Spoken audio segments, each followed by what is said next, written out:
नमस्ते विद्यार्थियों। आज हम संगतकार कविता पढ़ेंगे। संगतकार कविता के माध्यम से कवि नाटक, संगीत, फिल्म तथा नृत्य आदि कलाओं में काम करने वाले सहायक कलाकारों तथा किसी भी क्षेत्र में कार्यरत सहायक कर्मचारियों की ओर संकेत करता है। ये अपने मानवतावादी दृष्टिकोण से मुख्य व्यक्ति की भूमिका को विशिष्ट बनाने का महत्वपूर्ण कार्य करते हैं। मुख्य गायक के चट्टान जैसे भारी स्वर का साथ देती वह आवाज़ सुंदर, कमज़ोर, कांपती हुई थी। वह मुख्य गायक का छोटा भाई है या उसका शिष्य या पैदल चलकर सीखने आने वाला दूर का कोई रिश्तेदार। मुख्य गायक की गरज में वह अपनी गूंज मिलाता आया है प्राचीन काल से। जब भी कहीं संगीत का आयोजन होता है तो मुख्य गायक के साथ संगत करने वाला संगतकार अक्सर देखा जाता है। ज़्यादातर लोग संगतकार को महत्व नहीं देते और वह पृष्ठभूमि का हिस्सा मात्र बनकर रह जाता है। वह हमारे लिए एक गुमनाम चेहरा रह जाता है। हम उसके बारे में तरह तरह की अटकलें लगाते हैं, लेकिन मुख्य गायक की प्रसिद्धि के आलोक में हम में से बहुत कम ही लोग उस अनजाने संगतकार की महत्वपूर्ण भूमिका पर विचार कर पाते हैं।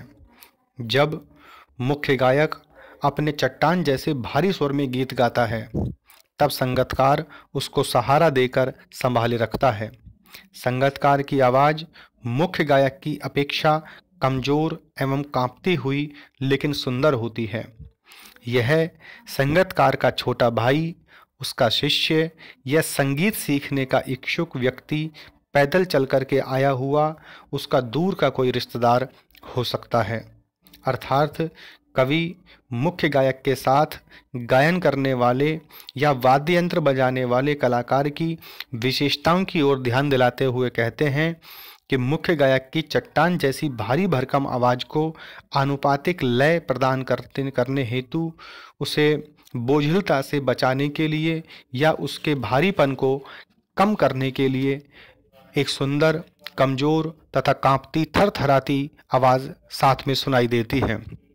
कमज़ोर इसलिए कि मुख्य गायक की महानता की तुलना में यह संगतकार नया नया है और डर डर कर गाता है।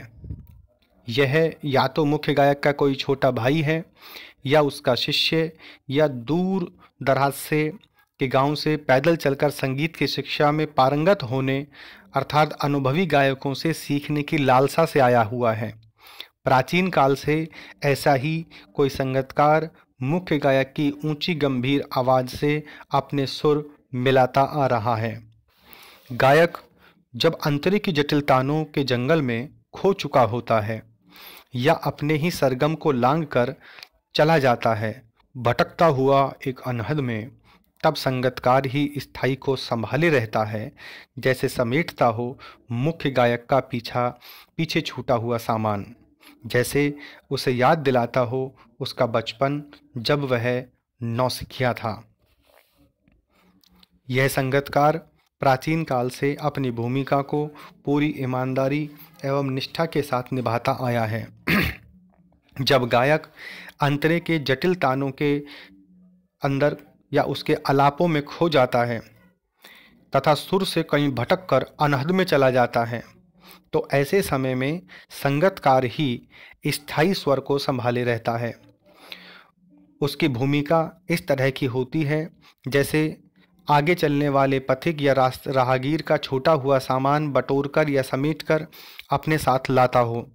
साथ ही वह मुख्य गायक को उसके बीते दिनों की याद भी दिलाता है, जब यह मुख्य गायक संगीत की दुनिया में नौसिखिया था, नया नया था।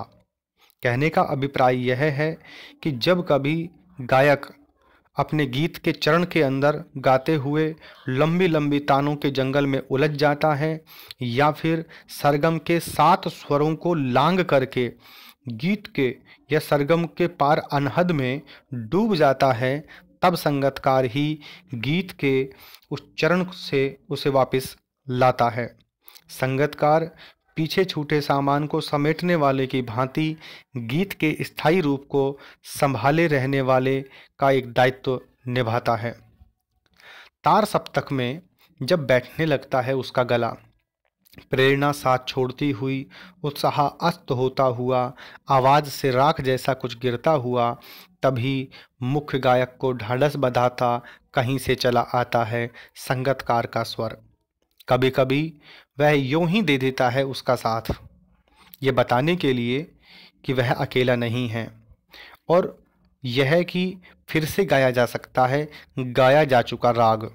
और उसकी आवाज़ में जो एक हिचक साफ सुनाई देती है या अपने स्वर को ऊंचा ना उठाने की कोशिश है, उसे विफलता नहीं, उसकी मनुष्यता समझा जाना चाहिए। जब तार सप्तक पर जाने के दौरान गायक का गला बैठने लगता है और उसकी हिम्मत जवाब देने लगती है, तभी संगतकार अपने स्वर से उसे सहारा देता है।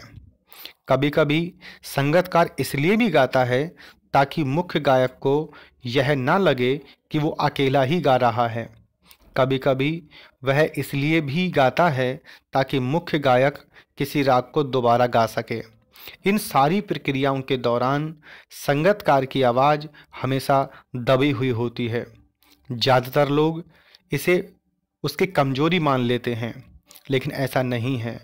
वह तो गायक की आवाज़ को प्रखर बनाने के लिए स्वयं त्याग करता है और जानबूझकर अपनी आवाज़ को दबा लेता है। इस प्रकार मुख्य गायक के उत्साह को बढ़ाते समय उसकी आवाज़ में हिचक होती है, हिचकिचाहट होती है, और यह हिचक जानबूझकर संगतकार के द्वारा अपनाई जाती है ताकि मुख्य गायक का महत्व कम नहीं हो। वास्तव में यह संगतकार की असफलता नहीं, बल्कि उसका मानवीय गुण है, उसकी मनुष्यता है। वह अपनी तुलना में मुख्य गायक को अधिक महत्व देता है। यह कविता संगतकार के बारे में है, लेकिन यह हर उस व्यक्ति की तरफ इशारा करती है जो किसी सहायक की भूमिका में होता है। दुनिया के लगभग हर क्षेत्र में किसी एक व्यक्ति की सफलता के पीछे कई लोगों का योगदान होता है। हम और आप एक खिलाड़ी या अभिनेता या नेता के बारे में जानते हैं जो सफलता के शिखर पर होता है, लेकिन हम उन लोगों के बारे में नहीं जानते जो उस खिलाड़ी, अभिनेता या नेता की सफलता के लिए पर्दे के पीछे रह कर के अथक परिश्रम करते हैं। वास्तव में संगतकार लगातार ये कोशिश करता है कि उसका स्वर मुख्य गायक के स्वर से कहीं ऊंचा ना हो जाए, और यह उसकी असफलता नहीं, ना कमजोरी है, ना ही हीनता, अपितु यह उसकी मनुष्यता है जिसके पीछे मानवीय भावना छिपी रहती है। दूसरे को हीन या दबा करके अपनी महानता प्रदर्शित करना मनुष्यता नहीं है। उसकी इस स्थिति या उसके स्वार्थ रहित साथ को इसी दृष्टि से मूल्यांकित करना चाहिए। संगतकार के माध्यम से कवि किस प्रकार के व्यक्तियों की ओर संकेत करना चाह रहा है। संगतकार के माध्यम से कवि मुख्य गायक के साथ गायन करने वाले या साथ देने वाले या वाद्य यंत्र बजाने वाले कलाकार जैसे व्यक्तियों की ओर संकेत करना चाह रहा है, क्योंकि ये हर दिशा में या हर स्थिति में मुख्य गायक के सहायक होते हैं। ये उसकी सफलता में पूरा योगदान देते हैं, पर उनका नाम कहीं नहीं होता। ये सहायक कलाकार कार्य का श्रेय स्वयं न लेकर के मुख्य कलाकार को देकर गुमनामी की जिंदगी जीते हैं। संगतकार के जैसे व्यक्ति संगीत के अलावा और किन किन क्षेत्रों में दिखाई देते हैं। संगतकार जैसे व्यक्ति संगीत के अतिरिक्त कई क्षेत्रों में दिखाई दे सकते हैं, जैसे धार्मिक क्षेत्र में जाने माने संतों, महात्माओं के साथ सहयोग देने वाले संगतकार देखे जा सकते हैं जो उनके पहुंचने से पूर्व उनकी महिमा गाते हैं। राजनीति के क्षेत्र में भी प्रसिद्ध नेताओं के इर्द गिर्द उपनेता व अन्य लोग रहते हैं जो उनके प्रभाव को बढ़ाने का कार्य करते हैं। जैसे भाषण से पहले भीड़ जुटाना, चुनाव प्रचार करने में भूमिका निभाना आदि कार्य करके ये नेता की सफलता में अपना योगदान देते हैं। सिनेमा की जगत में मुख्य नायक नायिका के साथ सहायक पात्रों के रूप में अभिनय करके फिल्म को गति प्रदान करते हैं। और भी अन्य क्षेत्र हैं जैसे चित्रकला, मूर्ति निर्माण, भवन निर्माण आदि अनेकों अनेक क्षेत्रों में सहायक मुख्य कलाकार का साथ देते हैं। संगीतकार किन किन रूपों में मुख्य गायक गायिकाओं की मदद करते हैं? वे अपनी सुंदर आवाज़ को मुख्य गायक की आवाज़ में मिलाकर के उसे बल प्रदान करते हैं। गाते समय जब मुख्य गायक अपने ही अंतरे की कठिन तानों में या अपने ही संगीत की गहराइयों में खो जाता है, तो ऐसे समय में संगीतकार ही गीत के स्थायी भाव को संभालते हैं। जब मुख्य गायक तार सप्तक में गाते गाते उसका गला बैठने लगता है, तब भी संगीतकार ही स्वर को संभालते हैं। वे उसे अकेला नहीं पड़ने देते और अपने स्वर से अपनी मौजूदगी का एहसास करवाते हैं।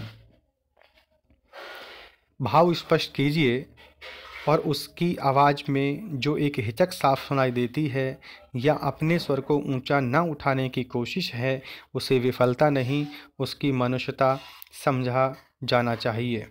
संगीतकार की आवाज़ में एक झिझक साफ सुनाई या महसूस की जा सकती है।